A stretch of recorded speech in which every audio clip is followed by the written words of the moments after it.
On démarre une dernière séance assez courte. Deux sujets, pardon. Le sujet paiement et le sujet workforce. Alors, il y a un jeu. Si vous arrivez à me trouver une traduction en français du terme workforce, je sais pas, je vous offre un dîner parce que j'y arrive pas. Équipe, main-d'œuvre, ça fonctionne pas du tout. Donc vous me direz à la fin de la présentation si vous avez une idée qui parle à un Français. Et pour la partie paiement, je demande à Dwight de nous rejoindre, qui est notre consultant en paiement pour la France, notre expert. 1, 2, 1, 2. Bonjour. Ah, super. On a perdu pas mal de gens et j'ai été informé de vous demander de vous rapprocher et de venir au centre, s'il vous plaît. C'est pour avoir des plus belles images, en fait. Simplement, hein, c'est juste pour le marketing. On va essayer. Je vous laisse le temps de vous installer. Je vous en prie, vous voyez ? J'ai pas menti. Je prendrai une com sur les photos, ok ? Super, on parle paiement, ça va le faire.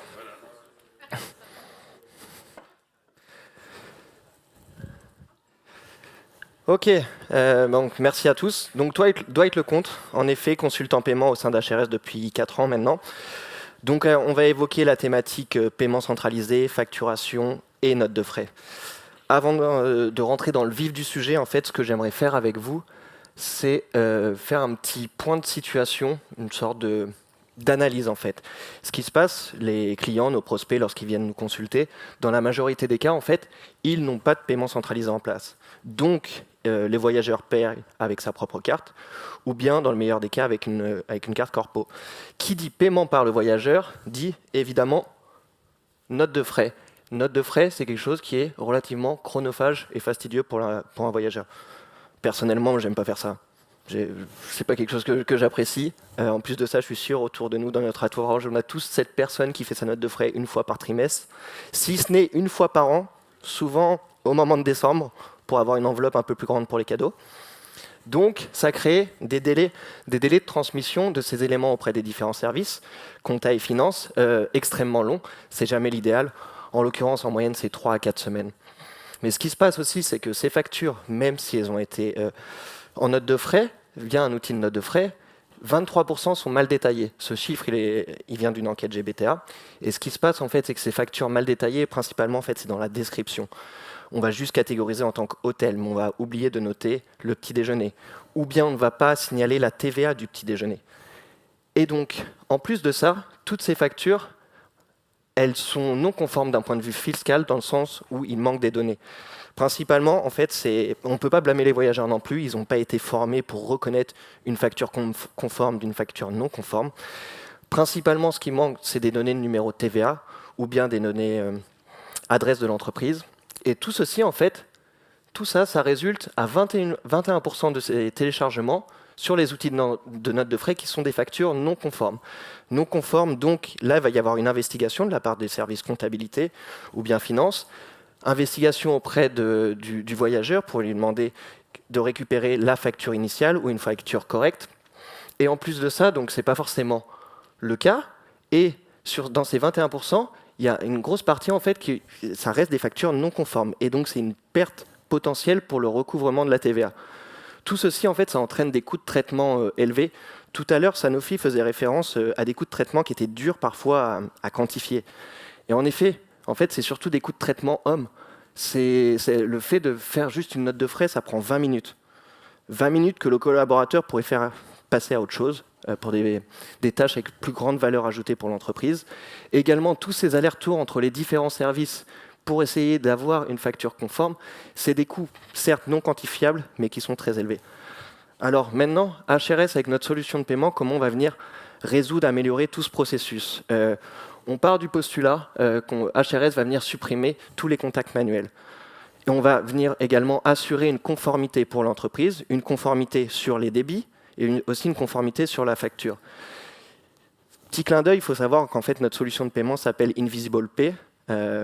Pourquoi ? Parce que notre philosophie, c'est d'apporter une expérience pour le voyageur optimum et sans friction, tout en garantissant évidemment à l'entreprise une qualité et une conformité sur les débits et sur la facturation.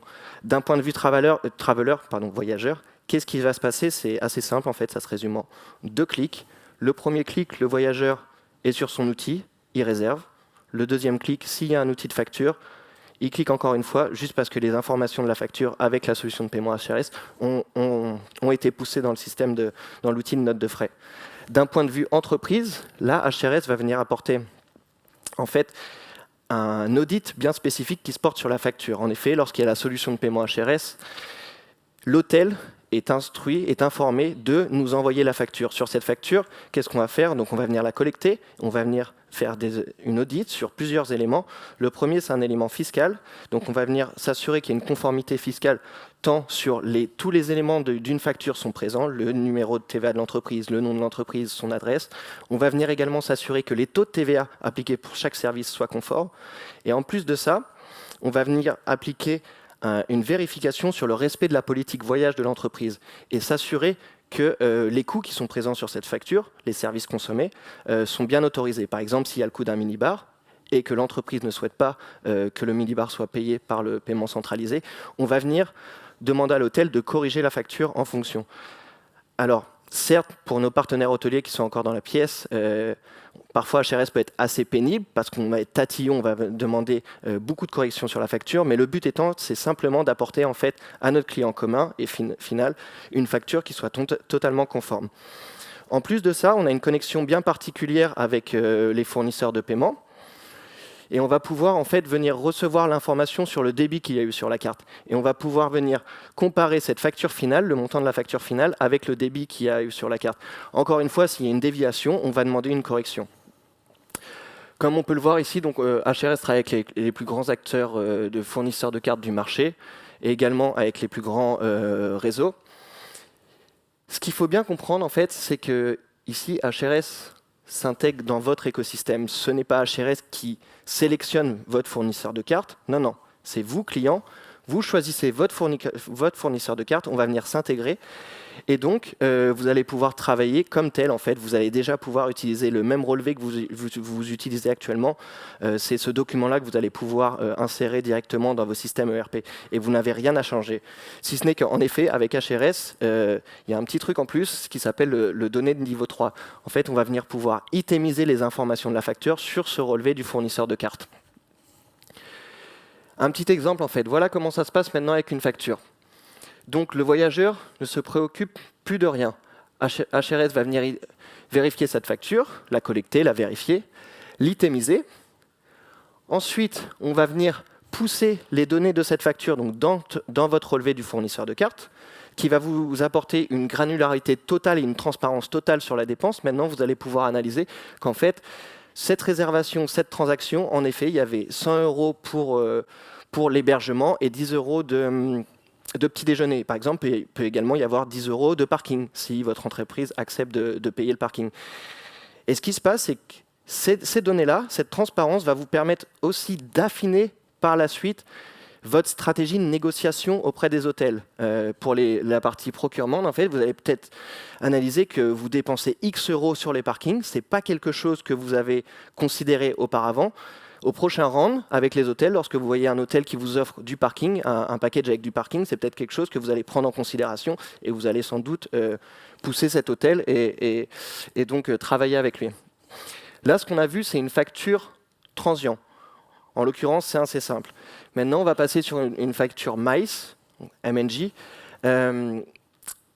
C'est vraiment différent dans le sens où c'est des factures qui sont beaucoup plus lourdes, beaucoup plus complexes. Les sommes en jeu sont beaucoup plus importantes. HRS ne va pas juste valider la facture comme ceci pour le compte de client. Cependant, on va toujours faciliter la vie du réservataire ou de l'approbateur.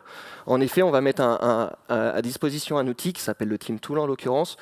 On va venir en fait analyser le contrat versus la facture de l'hôtel et on va montrer toutes les déviations qu'il y a. Comme ça, le réservataire ou l'approbateur, d'un point de vue général, à la vue d'ensemble, comme on l'a vu, lorsqu'il y a du petit rouge, ça veut dire que ce n'est pas conforme versus le contrat. Cependant, c'est classique parce que dans cette catégorie d'achat, ce qui est consommé est rarement en adéquation avec le contrat. Il y a toujours des voyageurs en plus, il y a du café qui n'avait pas été pris en compte au moment de la réservation. Et donc ici, en fait, le réservataire va simplement valider cette facture s'il est content, et là, le paiement sera relâché, sera déclenché, ou bien il peut également réfuter, et donc là, HRS s'occupera des contestations auprès de l'hôtel pour avoir une facture conforme par la suite. On a évoqué la facture, et évidemment, maintenant on va parler de la TVA. Il faut savoir que pour récupérer la TVA, il faut la facture. Sans facture, ce n'est pas possible, c'est la pièce fiscale nécessaire pour récupérer la TVA. Et un petit peu comme tout à l'heure, en fait, faisons l'exercice de pourquoi, à l'heure actuelle, en fait, la majorité de nos clients ne recouvrent pas la TVA, notamment sur l'international. Déjà, principalement, je l'ai évoqué, ça fait écho avec ce que je disais, c'est le manque d'informations sur la facture. Le manque de ces éléments entraîne une facture qui est non conforme et donc, de facto, celle-ci n'est pas éligible pour le recouvrement de la TVA. Donc c'est entre 30 et 60% de la TVA étrangère qui n'est pas récupérée en raison de ces données incomplètes. Notamment sur l'international, c'est des systèmes, des notions qui sont extrêmement complexes et en constante évolution. En effet, les différents régimes fiscaux entre les pays changent, évoluent d'un pays à l'autre. Et en interne, les entreprises n'ont pas forcément cette connaissance et non plus ne vont pas forcément prendre le risque, parce qu'il faut savoir que lorsqu'on émet un billet pour recouvrer notre TVA auprès des autorités fiscales, s'il y a une erreur, dans ces cas-là, l'entreprise peut avoir des pénalités. Non seulement elle ne va pas disposer de son argent, mais aussi elle court le risque de payer en plus. Donc c'est assez risqué.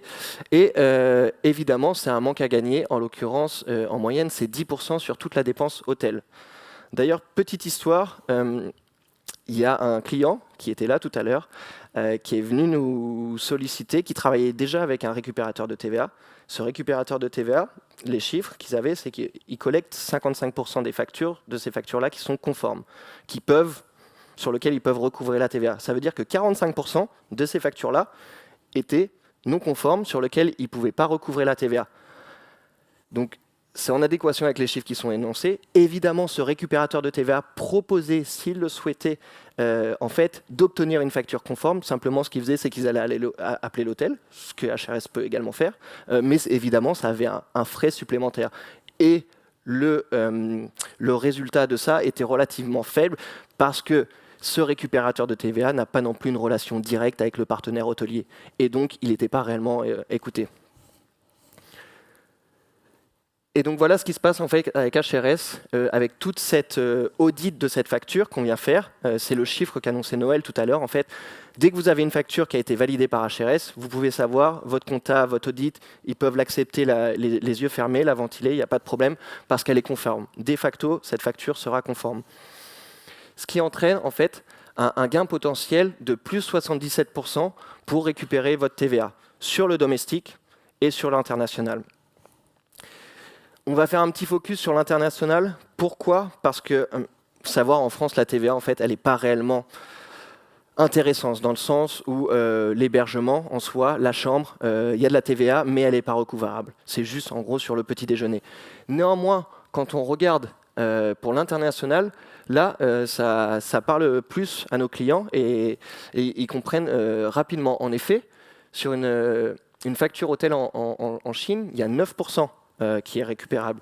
En ce qui concerne les pays limitrophes ici, pour avoir un petit visu, l'Italie, je suis certain que vos voyageurs séjournent dans ces pays-là. Italie, UK, Allemagne. Italie, 10%. UK, 20%. C'est énorme. Allemagne, 7%. Que des pays limitrophes, rien d'exotique. Et donc ça, c'est un manque à gagner pour votre entreprise, parce que vous êtes éligible pour recouvrer cette TVA. Ce qu'il faut savoir, c'est que HRS est le seul acteur du marché à avoir mis ça en place. Et pourquoi ? C'est simplement parce qu'on était sollicité par nos clients pour effectuer ça. On a évidemment sondé le marché, voir quel était le meilleur partenaire, en l'occurrence totalement pour être transparent, on travaille avec TaxBack International. On a estimé que c'était le meilleur dans le sens où c'est le plus efficace, le meilleur pour nos clients aussi en termes de tarifs, et avec une empreinte que je vais dire globale qui a la même vision qu'HRS là-dessus. Et enfin, pour boucler la boucle, on va passer ici sur la partie note de frais que j'évoquais tout à l'heure.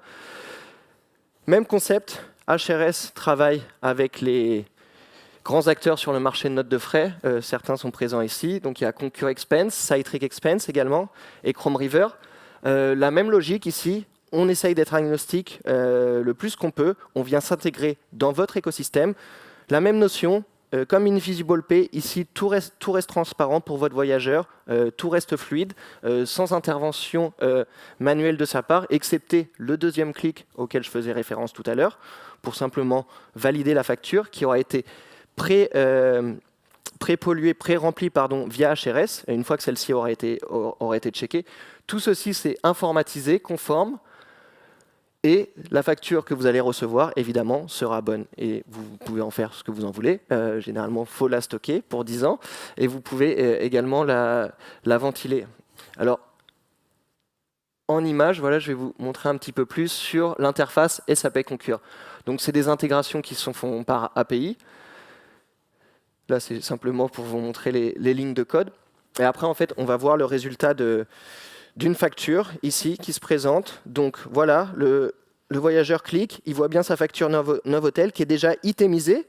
Vous avez vu que les champs étaient déjà pré-remplis, détaillés, petit déjeuner, etc., avec le taux qui va avec. Il avait juste besoin de valider cette facture pour pouvoir ensuite la transmettre à votre département, compta, finance, etc.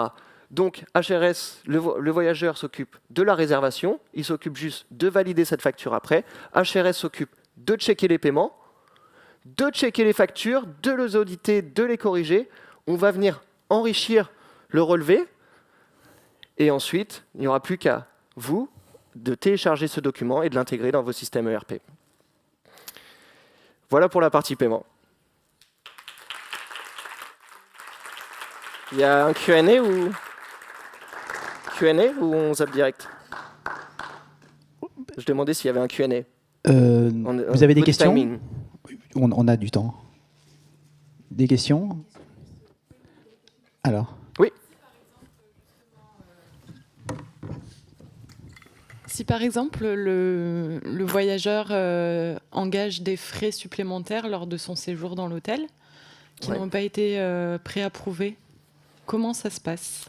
Comment ça se passe? Alors, au moment de la réservation, en fait, on envoie à l'hôtel ce qu'on appelle des instructions de paiement, où il est clairement stipulé ce qui peut être payé avec la carte virtuelle. Et donc, pour tout frais annexe qui n'est pas compris, on invite l'hôtel, évidemment, à prendre le paiement par le voyageur. Ce qui se passe aussi, c'est qu'on peut aussi inviter l'hôtel à, dès le début, prendre une empreinte de la carte du voyageur pour éviter un voyageur qui part et qui aurait pris par exemple les coûts de minibar qui n'auraient pas été réglés.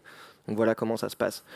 Dans des cas, alors il y a très peu où ce voyageur est parti, HRS fera tout de même le lien avec l'entreprise et le voyageur pour régler ce qui n'est pas appliqué dans la politique voyage de l'entreprise. Oui, très souvent l'hôtel demande quand même une empreinte en fait de carte. Et donc à ce moment-là, tous les extras passent sur cette carte-là. D'autres questions? Il y en a une, oui.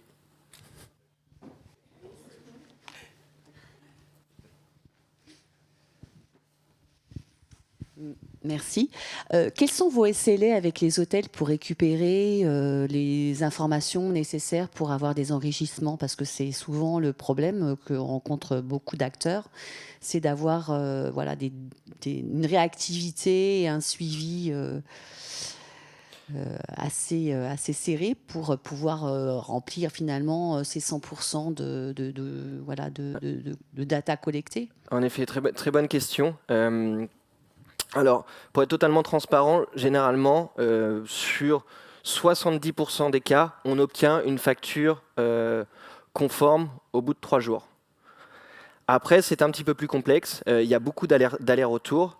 Et en effet, au bout d'un certain moment, HRS va arrêter de solliciter l'hôtel. En l'occurrence, on se met un SLA de 15 jours. Au bout de 15 jours, si on n'a pas une facture conforme, c'est très rare, mais ce qu'on va tout de même créer, et notamment lorsqu'on n'a pas du tout de facture, ça peut également arriver, on va créer une facture, ça s'appelle Self-Created Invoice, qui sera un document fiscal qui pourra être validé par votre audit, par la compta et par l'audit en cas de chèque.